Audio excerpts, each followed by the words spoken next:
The Pathfinder moved through empty space like a small bird flying between mountains. Commander Hayes stood in front of the window, watching the stars. The void was cold and dark. Nothing moved out here. Nothing lived out here, but kept looking anyway. The year was 2847. Humanity lived on 3 worlds now. Earth was gone, dead. The old home of mankind became a wasteland thousands of years ago. After the collapse, humans spread across 3 colony planets far from each other, far from the rest of the galaxy. They forgot they were once travelers. They forgot they once reached for the stars. But did not forget, he was an explorer. He searched for new worlds. He wanted to find places where humans could live, places where they could grow. The Pathfinder was his home. His crew was small, only 42 people, but they were good. They were trained. They knew what they were doing. The scanner made a sound, turned from the window. Dr. Morgan stood at her station. She was pale. Her hands moved fast across the instruments. "Captain, we have something," said. Her voice was quiet but strong. "You need to see this." Walked to her station. The scanner showed a picture of a dead planet below them. Gray, empty, no water, no air, no life. A world that died long ago. "What am I looking at?" asked. "There is a signal," said. She pointed at the screen. A small dot appeared on the scan. It blinked, blinked again. "It is an old signal, Captain, very old. The technology is not anything I recognize." Looked at the readings. His heart began to beat faster. The signal came from inside the planet, deep underground. It was active. After thousands of years, something down there was sending a message. "How old?" asked. Checked the data again. She looked confused. "I do not know, Captain. The equipment I have is not strong enough to tell, but the technology, it does not match anything in our records. It does not match anything in the collective database." The collective, the group of old alien species that ruled the known galaxy, they knew everything. They had records of every civilization, every planet, every species. If the collective did not know about this signal, then it was very strange. "Send the data to James," said. Dr. James Cooper was the historian. If anyone could understand old signals, it was him. "Tell him to look at this. Tell him to look hard." 2 hours later, James came to the command center. He looked scared. His old face was white. His hands shook a little. "Captain," James said, "that signal, I know what it is." "What?" asked. "It is a human signal," James said. "It is old human technology, very old, maybe 10,000 years old, maybe older. I have read about it in the oldest records, in the stories that nobody believes anymore. This is a distress beacon, a human distress beacon." The bridge went quiet. Nobody spoke. Nobody moved. The only sound was the machines working and the soft hum of the ship. Felt something move inside his chest, something like hope, something like fear. "That is not possible," said. "Humans never had that technology. We have always been primitive. We have always lived simple lives on simple worlds." "I know," James said. "That is what they taught us. That is what everyone believes. But the signal is real, Captain. The beacon is real, and it is human." "Where is it?" asked. "Below," said. She pointed down at the dead planet. "Deep down, in caves or structures, maybe. I cannot tell exactly, but it is there. It is waiting." Made a decision. "We are going down, prepare landing teams, full equipment, suits. Nobody goes anywhere without protection. You are with me. James, you are with me too. We need to know what we are looking at." The team landed in dust and rock. The planet was dead. No wind, no rain, no life, just gray stone and darkness. They moved through the dust in suits. Their lights showed nothing but empty ground and rocks. Then they found the entrance. It was hidden under sand and dust, but it was there, metal, smooth, not natural, human metal. They went inside. The tunnel was dark and cold. Their lights showed walls that were made by machines. The tunnel went down and down. After a long time, they found the door. It was huge, made of thick metal, and on the door was a symbol they knew. The symbol of Earth. "This is not real," said, but he knew it was real. He could see it. He could touch it. James was crying. Old tears ran down his face inside his suit. The door opened slowly. The team moved inside. They found rooms, many rooms. The rooms had machines. The machines were old, but they still worked. Screens showed numbers. Lights blinked. Somewhere in the dark, the beacon continued to send its message. In the main room, they found records, papers, data, files, all of it human, all of it old, all of it filled with knowledge and science and history. Found something on one of the screens. She looked at it for a long time, then she looked at "Captain," she said, "look at this." She showed him the data. It was a message, a human message, written in Old English, written thousands of years ago. The message said, "To whoever finds this, to whoever comes after us. This is station, the underground station stretched deeper than thought possible. The team moved through tunnels and chambers that had not seen living beings for thousands of years. Everything was quiet. Everything was still. But the machines still worked. The power came from something deep below, something that refused to die." Walked ahead with her scanner. The device showed energy readings. The power was still flowing, still alive, still waiting. "How is this possible?" she asked nobody in particular. "How can machines work for 20,000 years?" "Ancient technology," James said. He moved slowly, reading everything on the walls. His eyes were bright. His old voice was excited. "They were much smarter than us, much more advanced. They knew how to build things that would last. They knew how to make systems that could keep running even with nobody here to care for them." They found the archive room. It was the largest chamber yet, walls covered in metal containers, thousands of them. Each one was a storage unit. Each one held information, records, data, the knowledge of a lost civilization. One of the containers was open. It had been opened recently, maybe just days ago, maybe just hours ago. The seal showed damage, old damage, but the damage was not from age, it was from something else, something sharp, something that cut. Pulled out a data chip from the open container. He handed it to, she placed it into her portable reader. Numbers appeared, words appeared, images appeared. She stopped, she looked at, her face was very white. "Captain," she said, "you need to see this." Came and looked. He saw pictures, pictures of humans and aliens, pictures of cities on other worlds, pictures of ships, huge ships, ships that looked like nothing in the galaxy now, and he saw a date. The date on the picture said, year 5847 of the old calendar. That was almost 8,000 years in the past. "Keep reading," said. Continued, she read about humanity's golden age, the time when humans were not primitive, when humans were strong and smart and traveled between stars. They built cities on Mars and Venus. They went to other star systems. They found alien species. Some were primitive, some were advanced. Humans made peace with some. Humans made trade with others. The records showed that humanity grew. Humans learned. Humans became one of the great powers of the galaxy. Their influence spread far, their ships traveled far, their knowledge grew. But then something changed. His voice became quieter as she read. "It says here that they found something in deep space, an anomaly, a strange object that moved through space in a pattern they could not understand. They sent ships to investigate. The ships disappeared, all of them. Then more ships disappeared, then entire colonies went quiet." She stopped reading. She looked at the next part. Her hands shook. "What is it?" asked. "The thing they found," said. "They called it the Destroyer. It was not a ship. It was not a weapon. It was alive. It consumed everything. It destroyed worlds. It killed civilizations. And it was moving through space. Moving from system to system, killing everything." James made a sound. It was like pain. "They could not fight it?" he asked. "They tried," said. She read more. "They sent their best ships, their best weapons. Nothing worked. The destroyer was too strong. It killed the ships. It killed the soldiers. It kept moving. It kept destroying. In just 300 years, it wiped out 17 civilizations, advanced civilizations, old civilizations, gone. Felt cold, very cold. The station was cold. The dead planet was cold, but the cold inside him was different." "What happened to humanity?" he asked.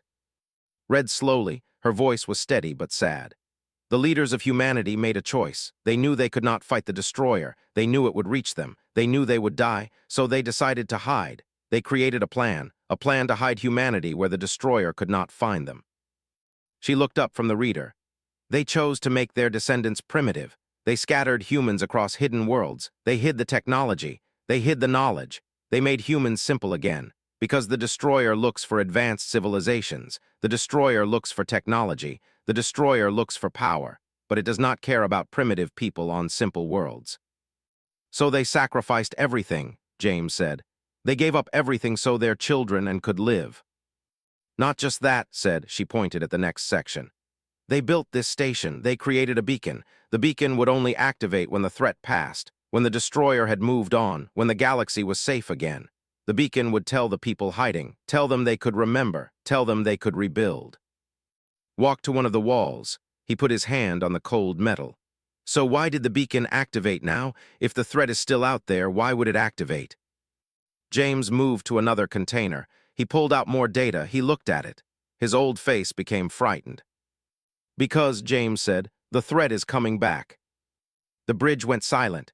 Only the sound of the machines, only the sound of air moving through old tunnels. Read the final message, the message left by the ancient humans. It said, "If this beacon has activated, then the cycle has completed. The destroyer has finished feeding in the outer galaxy. It is turning back. It is coming this direction. It will arrive in this sector within 2,000 years. Our descendants must know. Our descendants must prepare. The destroyer is coming back. Humanity must be ready." Looked at the data. He looked at the pictures of old cities. He looked at the faces of humans who lived 8,000 years ago. They looked like him. They looked like James. Different clothes, different technology, but the same people, the same blood. "We need to go back to the ship," said. "We need to tell the collective. We need to tell all of humanity. We need to tell everyone." They gathered the most important data. They took copies of everything. They sealed the station again. They did not want to leave any of it, but they could not carry everything. The station would stay here, waiting, always waiting. When they reached, the Pathfinder sent the message.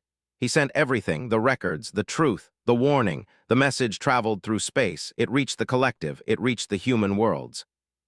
Within days, the response came. The collective wanted answers. The collective demanded explanations. How did humanity have this technology? Why did they hide the truth? Why did they not tell anyone? But there was also something else in the responses. Fear. The collective was afraid. If this destroyer had killed advanced civilizations, if it was coming back, then everyone was in danger. Everyone in the galaxy was at risk. The council room of the collective was large, very large. The floor was made of white stone. The walls were smooth and high. Representatives from 100 different species sat in this room. They were old species, wise species. They had ruled the galaxy for thousands of years. Commander Hayes stood in the center of the room. He was alone. Behind him were the data screens showing the records from the station. Everything was there. The history, the warning, the truth about the destroyer. The head of the collective was a being named, was ancient. His species had lived for over 50,000 years. He had seen many things. He had seen civilizations rise and fall, but he had never seen anything like this.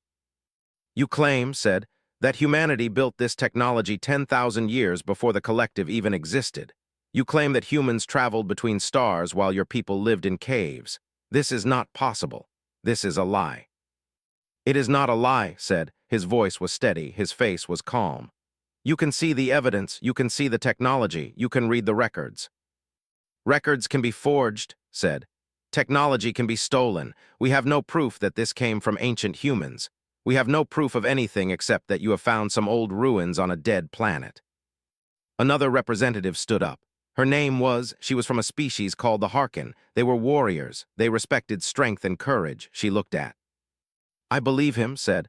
"I have read the records. I have seen the technology. It is too advanced to be a forgery. It is too complex to be stolen. This is real. Humanity had a civilization. Humanity was great.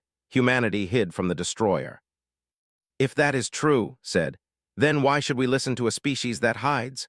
Why should we respect people who run from danger? We should remove their primitive worlds and govern them ourselves. We should take the technology they found and study it. We should not allow the descendants of cowards to lead anything." Felt anger like heat in his body. But he did not move. He did not raise his voice. He spoke clearly. "They did not run like cowards," said. "They ran like parents. Parents who wanted their children to live. Parents who gave up everything. Parents who lost their civilization so that their and great-great could have a chance to exist. That is not cowardice. That is love. That is sacrifice." Nodded. The human speaks truth. But was not done. The point is not philosophy. The point is strategy. The point is that the destroyer is coming. The point is that the destroyer will kill everyone in this galaxy if it arrives. We must prepare. We must unite. And I say that humanity cannot be trusted. Humanity must be controlled. Humanity must be governed by those of us who are wise and strong. Took a step forward. "You will fail," he said. The room became very quiet. "You will fail," said again, "because you do not understand what the destroyer is. You do not understand what it takes to survive. Ancient humanity understood. They studied the destroyer. They learned from it. They knew that traditional tactics do not work. They knew that superior numbers do not matter. They knew that big weapons do not help. They learned that only one thing works: flexibility, innovation. the ability to do things that the enemy does not expect. "And humans have this ability?" asked. He was not convinced. "Yes," said. "Humans are the only ones in this galaxy who have learned how to adapt, how to change, how to find new solutions when old solutions fail. Because for thousands of years we lived on harsh worlds, we faced hunger, we faced disease, we faced animals that were stronger than us. We learned to think differently. We learned to survive by being creative, not by being powerful." Walked out from the back of the room. She was a scientist, she was smart, she was brave. "I have studied the records," said. "The ancient humans did not defeat the destroyer with weapons. They defeated it with science. They developed technology that made their civilization invisible, invisible to the destroyer's detection systems. The destroyer could not find them, so it moved on." "Can we recreate this technology?" asked. "Yes," said. "We have the plans, we have the knowledge, but it will take time, and it will take cooperation from many species, many advanced species." Stood up. "I will not cooperate with this plan. The collective will not cooperate. We will govern humanity. We will take the technology. We will study it ourselves, and we will prepare our own defense." Looked at him. "Then you will lose," said. "Because you do not understand what you are facing, because you do not have the knowledge, because you have never faced a threat you could not defeat with weapons and power. The destroyer will come, and the collective will fall, just like every other civilization that tried to fight it with weapons." "We shall see," said. "Guards, take the human into custody, confiscate all the data. This meeting is finished." But before the guards could move, stood. Then other representatives stood. The Harkin stood. The stood. A quarter of the collective council stood against. "I do not support this," said. "I support humanity. I support the plan to become invisible to the destroyer. I support working with humans to survive this threat." His face became red. He was angry, but he could not order guards to remove so many representatives. He could not command them, not alone. "This is rebellion," said. "No," said. "This is wisdom. This is learning from the past. The ancient humans tried to hide alone. They survived, but only barely. They lost so much. If we work together, if many species cooperate, if we learn from ancient knowledge, then we can do more than survive. We can win." Over the next days, the galaxy changed. 3 human worlds formed a united government. For the first time in 10,000 years, humanity was one people, one nation, one civilization. Martinez became the military leader of humanity. She was strong and smart. She studied the ancient records. She studied the science of invisible technology. She began to develop a plan for how humans could help defend the galaxy. But not everyone supported this plan. The collective still resisted, still demanded control. And there were other forces in the galaxy that did not want humans to become powerful. Forces that saw humans as competitors. Forces that saw humans as a threat.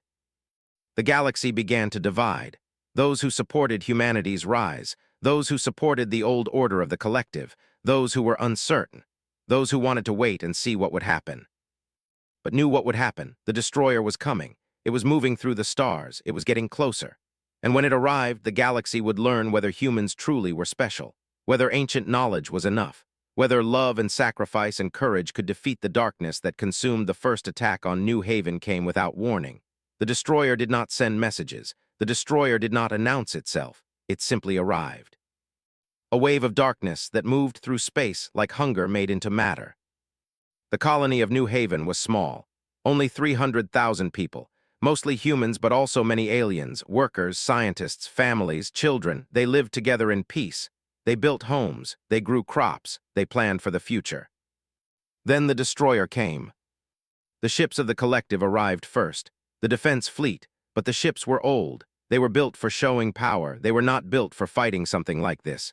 The destroyer had a body made of something that was not normal. It was not steel. It was not crystal. It was something else, something that could not be damaged easily. The weapons of the collective fleet did not work. Lasers bounced off. Missiles hit but did not destroy. Nuclear weapons exploded, but the destroyer kept moving, kept destroying. The colony's early warning systems gave them 30 minutes to prepare for death. The people of New Haven ran. They went to the evacuation centers. They gathered their children. They took what they could carry. The government sent a message too. They asked for help. They knew it was probably too late, but they asked anyway. Received the message on the Pathfinder. received it at the human command center, received it at the research station. They all knew what it meant. The destroyer had arrived. The prophecy was real. The danger was here. Made a decision. He took the Pathfinder and moved it toward New Haven. It was a small ship. It could not fight the destroyer, but it could do something else. It could try. He contacted, "The destroyer is attacking New Haven. I am going there now. I want you to send everything we have. Send the invisible ships. Send the stealth vessels. Send every military unit ready for combat." Captain said, "We do not have enough forces. We will lose ships. We will lose people. We might not even slow the destroyer down." "I know," said, "but we have to try. If we run now, if we hide now, then humanity has learned nothing. We will prove that we are cowards. We will prove that we cannot be trusted. But if we stand, if we fight, if we show that we care about every life, every person, then maybe, just maybe, we can change things." Was quiet for a moment, then she said, "Sending all available units now. May luck be with you, Captain." The Pathfinder moved into a combat zone. All around, ships were exploding. The destroyer was huge, much bigger than any single ship. It had tentacles made of dark matter. It had appendages that could reach across kilometers. Everything it touched, it destroyed. Brought the Pathfinder close, not to attack, but to get refugees, evacuate citizens, save people from the cities.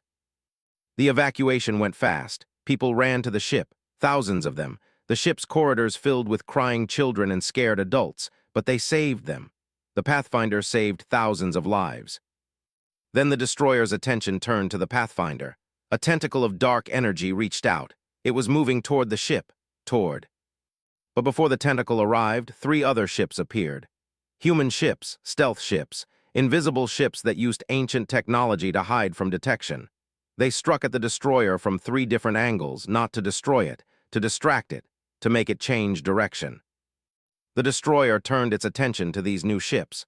The tentacle pulled back. It reached for the new targets. The 3 ships moved fast. They danced through space. They attacked and retreated. They attacked again and retreated again. They did not try to destroy the destroyer. They tried to confuse it, to make it think in new ways, to force it to change its tactics. And it worked. The destroyer became less effective. Its attacks became slower. Its movements became less precise.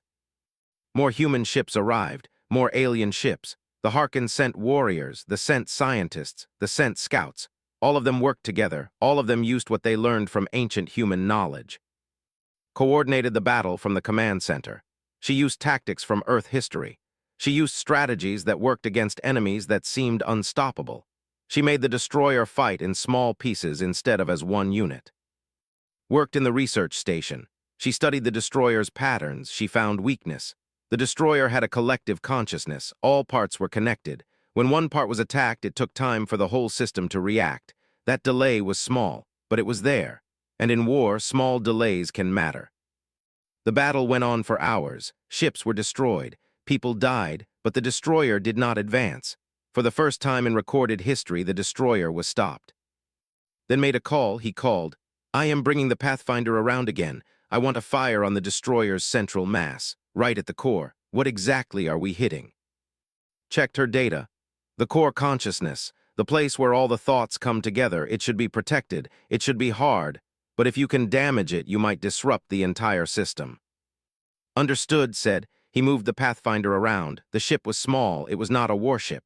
It was an exploration vessel, but it had weapons and was brave. He pointed the ship at the destroyer's core. He charged every weapon, every gun, every missile, everything the ship had. "For 20,000 years, said to his crew, our ancestors waited in silence. They waited to protect the innocent. They waited to pass on their knowledge. Now it is our turn. Now we show what humanity is truly made of. Fire everything." The Pathfinder's weapons lit up the darkness. They hit the destroyer's core. The impact was huge. The explosion was bright. For a moment there was only light. When the light faded, the destroyer was damaged, really damaged. It was leaking energy. Its movements became jerky. Its attacks became weak. The destroyer was hurt. The Allied fleet attacked again, and again, and again. They hit the damaged core. They struck at the weak points. They used speed and intelligence instead of strength and numbers. Finally, after 8 hours of combat, the destroyer began to retreat. It was not destroyed, but it was broken. It was damaged enough that moving took effort. Attacking took effort. and it did not have the energy to both move and attack. The destroyer backed away. It moved toward empty space. It left the system. For the first time in history, the destroyer had been defeated. The battle was not over. Smaller destroyer units still fought in the outer regions of the system, but the main threat was gone. The main body of the enemy was retreating. As watched the destroyer disappear into the darkness, he understood something important. The ancient humans had not been wrong. They had been right to hide. But hiding was not the only way to survive. Working together, learning from the past, combining knowledge from many species, showing courage. These things could work too. 5 years after the first battle, the war was not over. But it was different now. The destroyer was still strong. It could still destroy ships. It could still kill people. But it was no longer winning. It was no longer moving forward. It was no longer certain. The destroyer retreated through known space. It moved from star system to star system, searching for prey. But everywhere it went, it found resistance. Military forces waiting for it. Strategies ready for it. Science ready to fight it. Hayes stood in the command center of a battle station. The station orbited a blue star in the middle of a busy star system. From here, he could see a quarter of known space. He could track destroyer movements. He could coordinate the response. He could make sure that when the destroyer attacked, it found not fear but prepared defense. Martinez was the general now. She commanded the combined military forces of the galaxy. She had become something more than a general. She had become a symbol that showed what could happen when many species worked together. She moved between star systems, planning battles, training forces, making sure everyone understood the tactics that worked. Morgan had become the chief scientist for the entire resistance effort. She worked in laboratories across known space.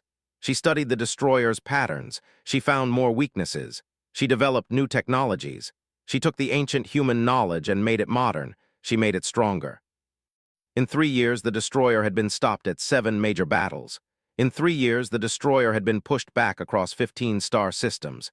In 3 years, the tide had changed. The galaxy was no longer running. The galaxy was fighting. But the fighting was hard. Many ships were destroyed. Many people died. Species that had lived in peace for thousands of years learned what war meant. Children lost parents. Parents lost children. Entire colonies were emptied so that their populations could join the military. And yet something changed in the galaxy. Something good. Species that had fought with each other for centuries now fought as allies. The Harkin warriors fought alongside scientists. Scouts fought with human soldiers. Beings that had never trusted each other now trusted each other with their lives. One day, a young soldier named came to see was human. He was young. He was born on one of the colony worlds after the destroyer threat was announced. He had never lived in peace. He had only known war. Commander said, "I wanted to thank you for fighting, for showing us that we could fight. My parents said that before the destroyer came, humans were just workers, just simple farmers. Nobody respected us. Nobody listened to us, but now we are part of something. We matter. We are needed." Smiled, "You always mattered. Humans always mattered. The rest of the galaxy just had to be reminded." As the war continued, something unexpected happened. The destroyer began to show signs of damage that went beyond the physical. Its attacks became less organized. Its movements became erratic. The intelligence controlling it seemed to be confused. Discovered the reason.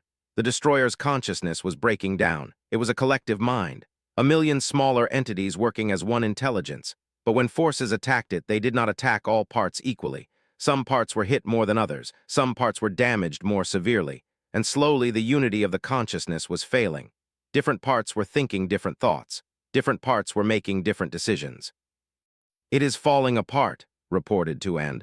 "The destroyer is fighting itself. The different parts of its consciousness are in conflict. If we can exploit this, we might be able to finish it." Plan the final offense. Not a single battle. A coordinated series of attacks across multiple systems. Attacks on the same targets. Attacks designed to divide the destroyer's consciousness even more. Attacks meant to break the final unity of the collective mind. The final battle lasted 2 weeks. Ships from 50 different species fought against the destroyer. Humans fought. Aliens fought. Beings that had never met each other before fought side by side. And they won. The destroyer broke. The final unity of its consciousness shattered. The collective mind became individual fragments. Individual parts that could not coordinate. Individual parts that could not fight together. individual parts that died one by one as the galaxy's forces hunted them down. It took another year to finish the remaining fragments, but by then, everyone knew the destroyer was defeated, the threat was gone, the danger was past. The collective called a peace summit. For the first time, they did not try to hide what had happened. They did not try to claim credit for the victory. They admitted the truth. Humanity had saved the galaxy. Himself came to the summit. He was older now. The war had aged him. He looked at and he bowed. The great leader of the ancient collective bowed to a human. "You were right," said.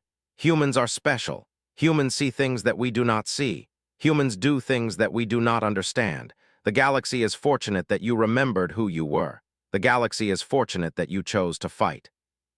The summit made a historic decision. The old collective was dissolved. In its place, the United Galaxy Council was created. A council where every species had a voice. A council where humans held a permanent seat, not as subjects to be ruled, but as respected members, as leaders, as thinkers. Years passed, the war became history. The young people born after the victory never knew fear of the destroyer. They only knew peace. Retired from military service, he went back to exploration.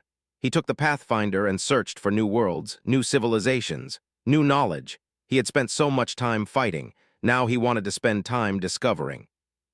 Became the president of the Human Commonwealth. She made sure that humans never forgot what they had done, never forgot what they had sacrificed, never forgot that courage and intelligence and unity could defeat any enemy. Became a teacher. She traveled from world to world, teaching young scientists about the ancient humans, teaching them about the knowledge that had been hidden for so long, teaching them that science and history and knowledge were the true strength of any civilization. One day an old woman came to see. The woman was very old. Her name was Anna. She was the grandmother of the young soldier who had thanked years before.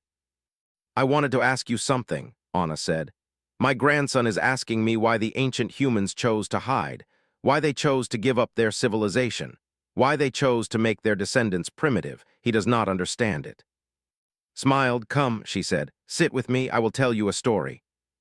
They sat together in a quiet garden. The sun was warm, the air was peaceful, began to speak. "The ancient humans," said, "were like parents. They faced a danger that they could not defeat. They faced something so strong that they knew they would lose. Any parent faced with that choice would do the same thing the ancient humans did. They would hide their children. They would give up everything so that their children could live. They would sacrifice everything so that the future could exist. That is not weakness. That is the strongest thing any being can do. That is love."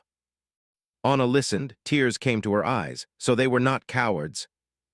"No," said, "they were the bravest beings who ever lived. They chose hardship and forgetting so that we could exist, and now we have honored their sacrifice. We remembered who we were. We became strong. We protected the galaxy. We showed that their sacrifice meant something. We showed that love can defeat hate, that courage can defeat fear, that hope can defeat darkness." Anna wiped her eyes. "I will tell my grandson this. I will tell him that we are all part of a story that began 20,000 years ago, a story of sacrifice, a story of waiting, a story of hope, and I will tell him to never forget what we are capable of when we remember who we are." The story ends not with the final victory, but with the memory of it. Across the galaxy, in schools and homes and gathering places, beings of 100 different species tell their children about the day when humanity woke up, about the day when the dead began to answer, about the day when a species that had been silent for 20,000 years stepped forward and saved everyone. And in the hearts of all these beings, human and alien alike, there grows something new, something that had not existed before, a knowledge that together anything is possible, a belief that when all beings work as one, no enemy is too great, a truth that love and sacrifice and courage are greater than weapons and power and fear. This is the story of humanity. This is the story of the galaxy. This is the story of what happens when the dead finally speak. This is what happens when silence ends. This is what happens when hope returns to the stars. The dead had answered, and now the living had answered back. The galaxy would never be the same. Humanity was awake, humanity was fighting, and humanity was winning. Yet the dead were no longer silent. They had answered. Now humanity had to answer as well. Now the galaxy had to decide what it believed, what it was willing to fight for, what it was willing to die for. And the clock was running. 2,000 years seemed like a long time. But for a galaxy preparing for war, 2,000 years would pass in a moment. The destroyer was coming, and nobody was ready. And humans were the only ones who had fought it before. Humans were the only ones who had studied it. Humans were the only ones who knew anything about how to face it. For the first time in 20,000 years, humanity was not the forgotten people. Humanity was important. Humanity had value. Humanity held the key to survival. But they also held the key to something else, the key to remembering who they really were. Alpha, this was built by humanity in the year 3147 of the old calendar.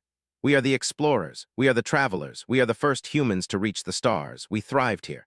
We built a civilization that spanned many worlds. We were strong, we were smart, we were alive, but something came, something that killed worlds. We could not stop it. We tried, we failed, now we hide. We bury our children deep, we hide our knowledge. We pray that someday, when the danger is gone, our people will come back. Our people will remember. Our people will be free again. This beacon will tell them. This beacon will wake them up. We are waiting. We are always waiting. Read the message 3 times. His hands shook. His heart was very loud in his ears. Send this to all human worlds, said. Send it to the collective. Send it now. The message went out across space. It traveled through the stars. It reached the colony worlds. It reached the capital of the collective. And everything changed. The galaxy that believed humanity was simple and primitive learned the truth. Humans had once reached the stars. Humans had built worlds. Humans had fallen. And now, for the first time in 20,000 years, humanity was answering the call of their ancestors. The silence was broken. The dead were speaking, and humanity would never be forgotten again.